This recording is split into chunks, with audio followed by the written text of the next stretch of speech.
सोने की चिड़िया परी कहानी। बहुत पुराने जमाने की बात है। एक राजा था। उसके महल में एक बहुत सुंदर बाग था। बाग में तरह तरह के फूलों के पौधे और अनेक प्रकार के मीठे फलों के पेड़ थे। लेकिन इस बाग में सबसे आश्चर्यजनक चीज थी। एक सेब का पेड़ था जिसमें सोने के सेब लगते थे। राजा ने इस पेड़ की देखभाल का खास इंतजाम कर रखा था।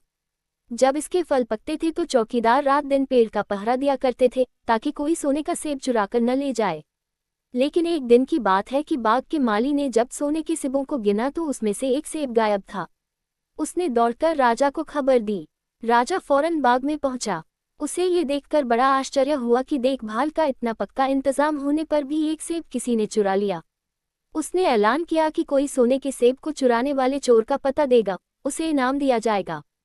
सबसे बड़े राजकुमार ने राजा से कहा कि रात में वह पहरा देगा और चोर को पकड़ने की कोशिश करेगा।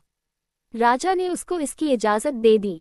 बड़ा राजकुमार रात में पहरा देने लगा, लेकिन 2 घंटे बाद ही उसे नींद आ गई और वह सो गया। सुबह उठकर जब उसने सेबों को गिना तो वह देखकर चकित रह गया कि रात भर में एक और सेब गायब हो गया था। इसके बाद दूसरी रात को मंझले राजकुमार ने पहरा देने का काम संभाला। उसे भी नींद आ गई और तीसरा सेब चोरी हो गया।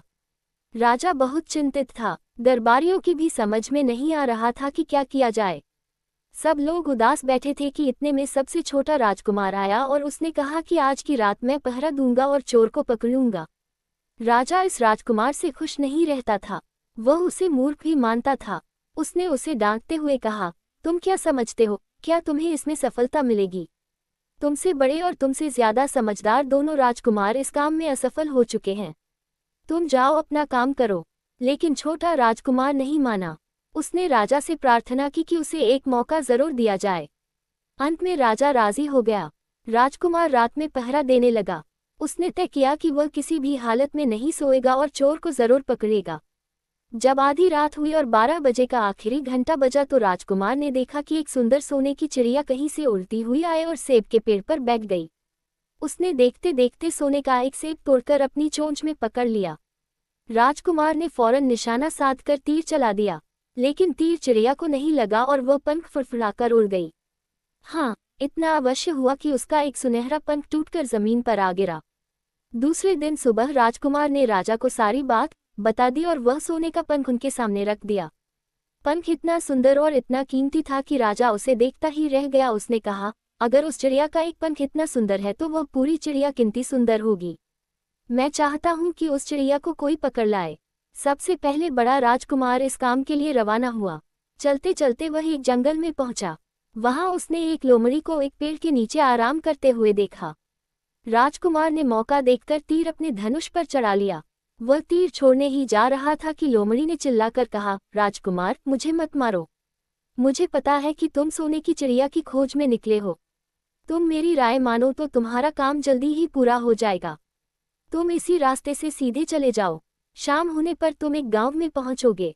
वहां तुम्हें आमने सामने 2 सराय मिलेंगी। एक सराय खूब सजी सजाई और सुंदर सी होगी, लेकिन तुम उसमें मत ठहरना। तुम उसके सामने वाली दूसरी सराय में ठहरना, जो बहुत मामूली और देखने में भी भद्दी सी होगी। ऐसा करने पर तुम्हारा काम आसानी से पूरा हो जाएगा। लोमड़ी का बात सुनकर राजकुमार को हंसी आ गई। उसने डांट कर कहा, भाग जा यहाँ से, मुझे तुम्हारी सलाह की जरूरत नहीं है। ये कहकर उसने तीर छोड़ दिया। लेकिन लोमड़ी बहुत चालाक थी। वह बचकर निकल भागी। राजकुमार आगे चलता गया। शाम को जब वह एक गांव में पहुंचा तो उसने देखा कि वहां सड़क के किनारे सचमुच 2 सरायें थीं। उनमें से एक सराय खूब सजी सजाई थी और उसके अंदर से लोगों के नाचने गाने की आवाजें आ रही थीं। दूसरी सराय भद्दी सी थी और वहां अंधेरा घिरा हुआ था। राजकुमार सजी सजाई सराय में ठहर गया। थोड़ी देर में वह भूल गया कि वह असल में सोने की चिड़िया की खोज में निकला था। उधर जब काफी समय बीत गया और बड़ा राजकुमार नहीं लौटा तो मंझला राजकुमार सोने की चिड़िया की खोज में चल पड़ा। वह भी उसी तरह चलते चलते जंगल में पहुंचा तो वही लोमड़ी उसे भी मिली। इस राजकुमार ने भी लोमड़ी की बात पर कोई ध्यान नहीं दिया। जब वह शाम को उस गांव में पहुंचा तो बड़े राजकुमार की तरह सजी सजाई सराय में ठहरा। वहां के नाच रंग में मस्त होकर वह भी अपना काम भूल गया। यहाँ तक कि उसे घर लौटने की भी सुध न रही। अंत में सबसे छोटे राजकुमार ने राजा से कहा कि मैं सोने की चिड़िया की खोज में जाऊंगा। राजा को विश्वास था कि जब उससे बड़े दोनों राजकुमार इस काम में सफल नहीं हुए तो इसे और भी सफलता नहीं मिलेगी। लेकिन उसकी जिद करने पर राजा ने उसे इजाजत दे दी। छोटा राजकुमार तैयार होकर सोने की चिड़िया की खोज में निकला। जंगल में उसे भी लोमड़ी मिली। राजकुमार ने लोमड़ी की बात को ध्यान से सुना और लोमड़ी से कहा, ठीक है, तुम जैसे कह रही हो मैं वैसा ही करूँगा।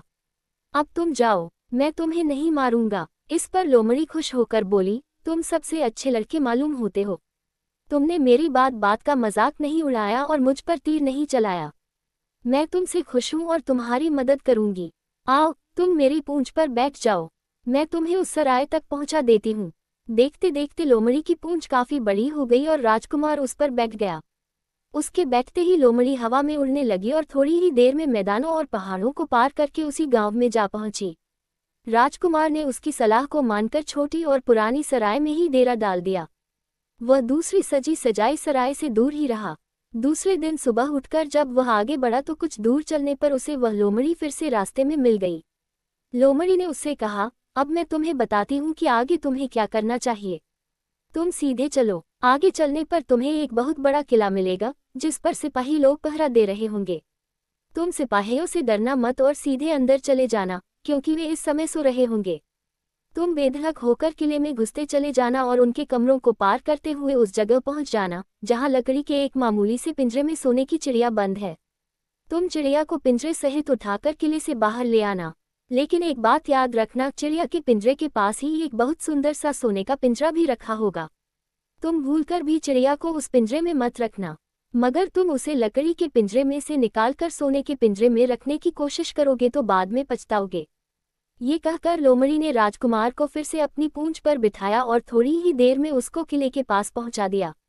राजकुमार ने किले का पास जाकर देखा कि सचमुच उसके पहरेदार सो रहे थे। वह बिना डरे सीधा महल में घुस गया और थोड़ी ही देर बाद वह उस कमरे में जा पहुंचा जहां सोने की चिड़िया एक पिंजरे में बैठी हुई थी। पिंजरे के पास ही सोने के 3 सेब पड़े हुए थे। इन सेबों को देखकर राजकुमार ने फौरन पहचान लिया कि ये सेब उसके पिता के बाग के ही थे। सोने की चिड़िया इतनी सुंदर थी कि राजकुमार उसको देखता ही रह गया। वह उसको उठाकर लाने ही वाला था कि उसकी नज़र पास ही पड़े एक सुंदर से पिंजरे पर पड़ी। वह पिंजरा बहुत सुंदर था और उसमें तरह तरह के कीमती पत्थर जड़े हुए थे। सोने की चिड़िया के लिए वही पिंजरा ठीक मालूम पड़ता था। राजकुमार लोमड़ी की बात को भूल गया और उसने सोने की चिड़िया को लकड़ी के पिंजरे से निकालकर सोने के पिंजरे में बंद कर दिया। लेकिन नए पिंजरे में आते ही चिड़िया ने खूब जोर जोर से शोर मचाना शुरू कर दिया। राजकुमार पिंजरे को उठाकर कमरे से बाहर भी नहीं निकल पाया था कि बहुत से सिपाही कमरे में घुस आए और उन्होंने राजकुमार को पकड़ लिया। अब राजकुमार को अपनी भूल का पता चला। उसे याद आया कि लोमड़ी ने उससे क्या कहा था, लेकिन अब क्या हो सकता था। सिपाही उसे खींचते हुए राजा के दरबार में ले गए। राजा के पूछने पर राजकुमार ने सारी बात कह सुनाई। राजा बोला, तुम मेरे महल में चोरी करने के लिए घुसे थे।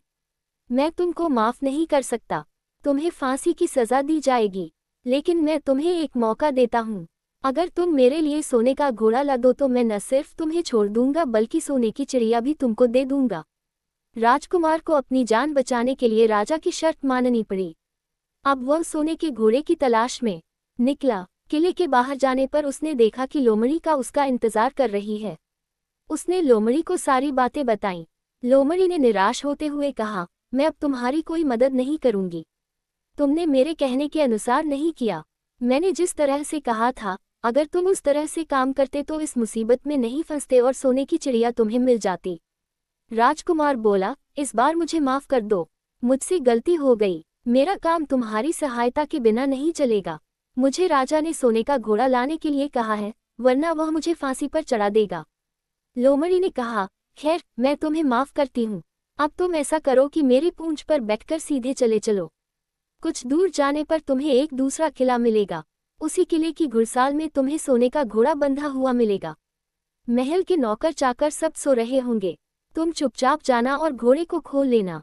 लेकिन एक बात याद रखना, वहां घोड़े के पास ही घोड़े पर कसने के लिए 2 जीनें रखी होंगी।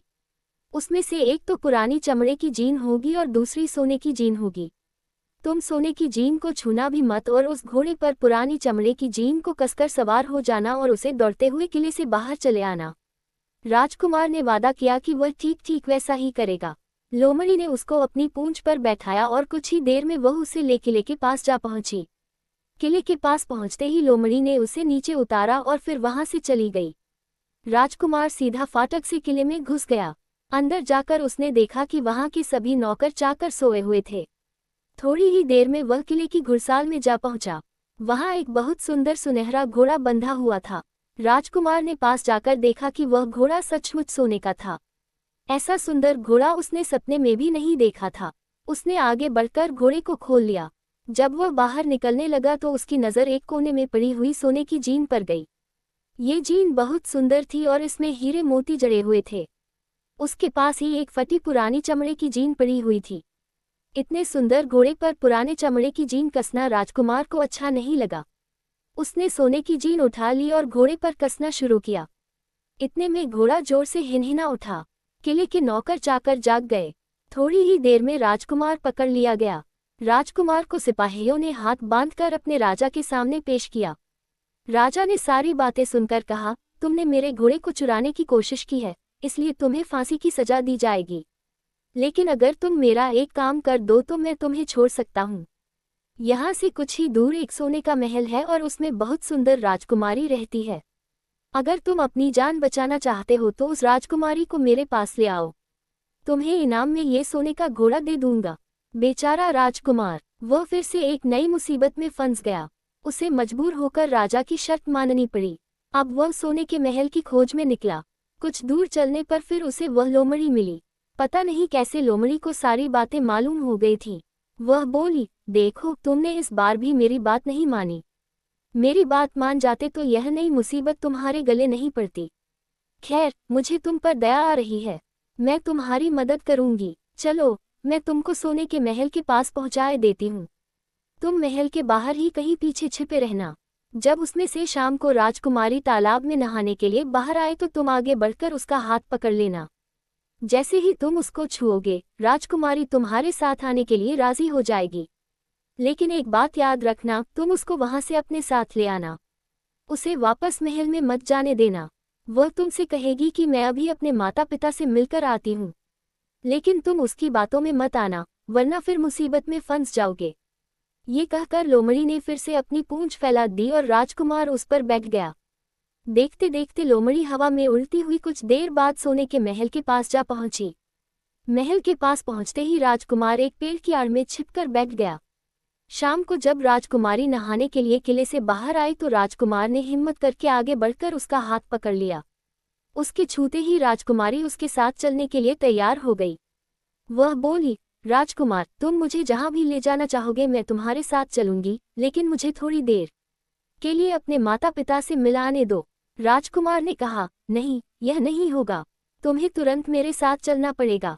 लेकिन राजकुमारी रोने लगी। इतनी सुंदर राजकुमारी को रोते देखकर राजकुमार का मन पिघल गया। अंत में वह राजी हो गया और बोला, जाओ, थोड़ी देर के लिए माता पिता से मिलाओ, लेकिन फिर तुरंत बाहर चली आना। लेकिन राजकुमारी ने जैसे ही किले में पैर रखा, किले के पहरेदार जाग गए और उन्होंने राजकुमार को पकड़ लिया।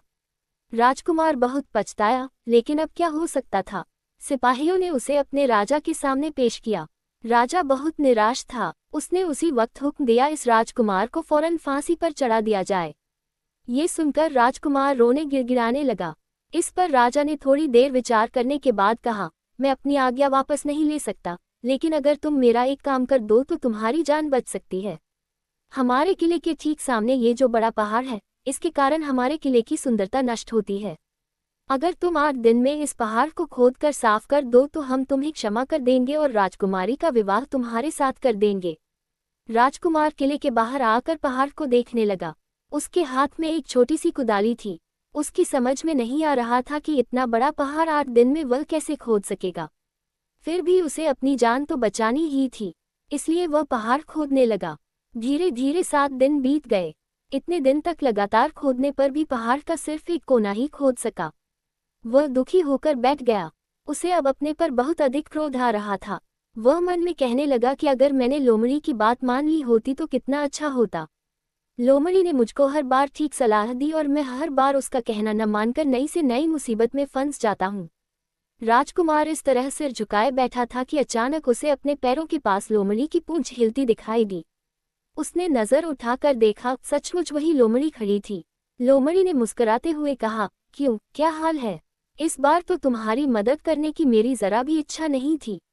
लेकिन मैं 7 दिन से तुमको पहाड़ खोदते हुए देख रही हूँ। मुझे दया आ गई और मैं तुम्हारी मदद के लिए चली आई। जाओ, तुम बहुत थक गए हो, सो जाओ, मैं थोड़ी ही देर में तुम्हारा काम पूरा कर दूंगी। इस बार राजकुमार ने तय कर लिया था कि अब वह लोमड़ी जिस तरह कहेगी वह उसी तरह करेगा। वह चुपचाप उठकर एक तरफ सोने चला गया। थोड़ी ही देर में उसे नींद आ गई। सुबह जब वह सोकर उठा तो उसे अपनी आंखों पर विश्वास नहीं हो रहा था। वहां कहीं भी पहाड़ का नाम नहीं था और महल का सुंदर दृश्य दिखाई दे रहा था। राजकुमार सीधा राजा के पास पहुंचा। राजा उसके काम पर बहुत खुश था। उसने तुरंत अपने वादे के अनुसार राजकुमारी के साथ उसका विवाह कर दिया। जब राजकुमार उस सुंदर राजकुमारी के साथ कुछ दूर चला तो उसे रास्ते में फिर वही लोमड़ी मिली। लोमड़ी बोली, बधाई हो राजकुमार। राजकुमारी के साथ तुम्हें देखकर मुझे बड़ी खुशी हो रही है, लेकिन अब तुम्हें सोने का घोड़ा और सोने की चिड़िया भी प्राप्त करनी चाहिए, क्योंकि वे दोनों चीजें तुम्हारे ही लायक हैं और तुम उन्हें आसानी से प्राप्त कर सकते हो। राजकुमार बोला, लेकिन भला मुझे सोने का घोड़ा और सोने की चिड़िया कैसे मिल सकती है? मैं तो इस राजकुमारी को भी उस राजा के लिए ले जा रहा हूँ। लोमड़ी ने कहा, नहीं, तुम ऐसा काम कभी मत करना। इस राजकुमारी के साथ तुम्हारा विवाह हुआ है और यह अब तुम्हारी ही है। अगर तुम मेरे कहने के अनुसार काम करो तो तुम्हें सोने का घोड़ा और सोने की चिड़िया भी मिल सकती है। तुम पहले इस राजकुमारी को लेकर सोने के घोड़े वाले राजा के पास जाओ। राजा खुश होकर तुमको सोने का घोड़ा दे देगा। तुम घोड़े पर सवार हो जाना और सवार होकर सबसे विदा लेना। राजकुमारी से तुम सबसे बाद में विदा लेना। जैसे ही तुम राजकुमारी के पास पहुंचो, तुम उसे हाथ से पकड़कर घोड़े के ऊपर खींच लेना और घोड़े को दौड़ा देना। सोने का घोड़ा इतना तेज दौड़ता है कि दुनिया का तेज से तेज घोड़ा भी उसकी बराबरी नहीं कर सकता। जाओ, तुम पहले इतना काम पूरा करो, इसके बाद आगे का काम मैं तुम्हें बाद में बताऊंगी। मैं तुम्हें वहां रास्ते में मिलूंगी। राजकुमार ने ठीक वैसा ही किया जैसा लोमड़ी ने उससे कहा था। जब सोने के घोड़े वाले राजा ने खुश होकर उसे इनाम में सोने का घोड़ा दिया तो राजकुमार उस पर सवार हो गया और उससे विदा लेने लगा। अंत में वह राजकुमारी को उठाकर घोड़े को तेजी से दौड़ाता हुआ किले से बहुत दूर निकल आया। रास्ते में एक पेड़ के नीचे लोमड़ी उसका इंतजार कर रही थी। उसे देखकर लोमड़ी बोली, शाबाश, अब तुम सोने की चिड़िया भी प्राप्त कर लो। जब तुम सोने की चिड़िया वाले राजा के पास पहुंचोगी तो वह इस घोड़े को देखकर बहुत खुश होगा। तुम उससे कहना कि पहले सोने की चिड़िया का पिंजरा मेरे हाथ में दे दो, तब मैं ये घोड़ा तुमको दूंगा। जब वह पिंजरा तुम्हारे पास लाए तो तुम पिंजरा उसके हाथ से छीन लेना और घोड़े को दौड़ा देना। बस ऐसे चिड़िया तुमको मिल जाएगी और कोई तुम्हें पकड़ भी नहीं सकेगा। इस बार भी राजकुमार ने ठीक वैसा ही किया। वह राजकुमारी के साथ ही घोड़े पर बैठा रहा और जब राजा ने उसके हाथ में सोने की चिड़िया का पिंजरा दिया तो उसने देखते देखते एड़ मार दी और सोने का घोड़ा हवा से बातें करने लगा। कुछ दूर चलने पर लोमड़ी उसे मिली। राजकुमार ने उससे कहा, तुमने मेरी बड़ी मदद की है। तुम्हारी वजह से मुझे न सिर्फ सोने की चिड़िया मिली, बल्कि सोने का घोड़ा और इतनी सुंदर राजकुमारी भी मिल गई। बताओ, मैं तुमको क्या इनाम दूं? मैं तुमको कुछ न कुछ जरूर देना चाहता हूँ। लोमड़ी ने कहा, अगर तुम खुश हो तो मेरा एक काम कर दो। तुम एक तीर चलाकर मुझे मार दो। इस समय तुम यही सबसे बड़ा काम मेरे लिए कर सकते हो। राजकुमार ने कहा, भला ये कैसे हो सकता है? तुमने मेरी इतनी मदद की और मैं बदले में तुम्हें मार दूं? मुझसे यह नहीं होगा। ये सुनकर लोमड़ी बड़ी दुखी हुई और बोली, अगर तुम मेरा ये काम नहीं कर सकते तो फिर ठीक है, जाओ। लेकिन मैं तुम्हारी भलाई के लिए ही कह रही हूँ कि तुम दो बातें जरूर याद रखना। एक तो तुम किसी कुएं की दीवार पर मत बैठना और दूसरे तुम ऐसे लोगों के लिए धन मत खर्च करना जिन्हें फांसी मिलने वाली हो। राजकुमार बोला, भाई तुम भी अजीब हो, तुम्हारी बातें मेरी समझ में ही नहीं आती। भला मैं कभी कुएं की दीवार पर क्यों बैठूंगा और ऐसे आदमियों पर धन क्यों खर्च करूंगा जिनको फांसी दी जाने वाली हो। लेकिन लोमड़ी ने उसकी बात का कोई जवाब नहीं दिया और अलविदा कहकर वहां से चली गई। राजकुमार सोने का घोड़ा दौड़ता हुआ आगे बढ़ा। राजकुमारी उसके साथ ही बैठी हुई थी और सोने की चिड़िया का पिंजरा उसके हाथ में था। कुछ ही देर में राजकुमार उस छोटे गांव में जा पहुंचा जिसमें वे दोनों सराएं थीं। गांव के लोग और खास तौर से बच्चे उसको देखने के लिए बाहर निकल आए। सोने के घोड़े पर इतने सुंदर राजकुमार के साथ बैठी एक राजकुमारी को देखकर सभी लोग चकित थे। इतने में राजकुमार ने देखा कि गांव के बगीचे में एक जगह बहुत से लोग जमा हैं और कुछ शोर हो रहा है। राजकुमार के पूछने पर लोगों ने बताया कि वहां दो आदमियों को फांसी देने की तैयारी हो रही है। राजकुमार उधर ही चल पड़ा। वहां पहुंचने पर उसने पहचान लिया कि जिन आदमियों को फांसी दी जाने वाली थी वे और कोई नहीं बल्कि उसके ही भाई थे। वे लोग तब से उसी सजी सजाई सराय में रह रहे थे और तरह तरह के बुरे काम करते थे। वे जुआ भी खेलते थे और जुए में बहुत सा धन हार चुके थे। उन्होंने लोगों से बहुत सा रुपया भी उधार लिया था। इन्हीं सब बातों से चिढ़कर अब गांव वाले उन्हें फांसी पर चढ़ाने जा रहे थे। राजकुमार भला ये कैसे होने देता। उसने लोगों से कहा कि मुझसे रुपया ले लो और इन लोगों को छोड़ दो। उसके बहुत कहने सुनने पर लोग राजी हो गए और उन्होंने उन दोनों आदमियों को रिहा कर दिया। राजकुमार अपने भाइयों को छुड़ाकर आगे चला। कुछ दूर चलने पर जंगल में उन्हें एक कुआं दिखाई दिया। इस पर राजकुमार के कुछ देर कुएं के पास आराम करते हैं। वहां ठंडा पानी पीने के बाद हम लोग आगे चलेंगे। राजकुमार राजी हो गया। अब तक वह ये भी भूल चुका था कि लोमड़ी ने विदा होते समय उससे क्या कहा था। वह घोड़े से उतरकर कुएं की दीवार पर बैठ गया और आराम करने लगा। उसके दोनों भाइयों ने मौका देखकर उसे कुएं में धकेल दिया। इसके बाद उन्होंने घोड़े पर राजकुमारी को डाला और सोने की चिड़िया का पिंजरा उठाया और वहां से चलते बने। कुछ ही देर में वे लोग अपने राज्य में लौट आए। घर लौटकर उन्होंने राजा से कहा, हम लोग सोने की चिड़िया को पकड़ आए हैं। इसी चिड़िया ने हमारे बाग में से सोने के सेब चुराए थे।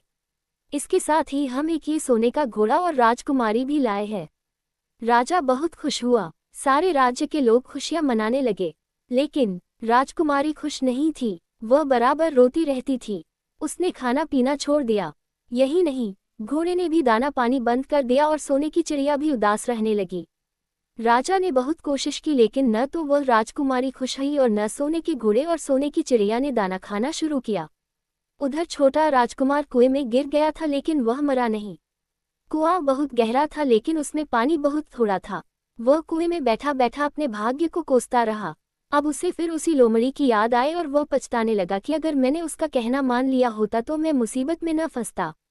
राजकुमार ने जैसे ही लोमड़ी को याद किया, लोमड़ी न मालूम कैसे कुएं के मुंह पर आ पहुंची और बोली, देखो राजकुमार, मैंने पहले ही तुम्हें समझाया था कि किसी कुएं की दीवार पर मत बैठना और ऐसे आदमियों की मदद मत करना जिन्हें फांसी दी जाने वाली हो।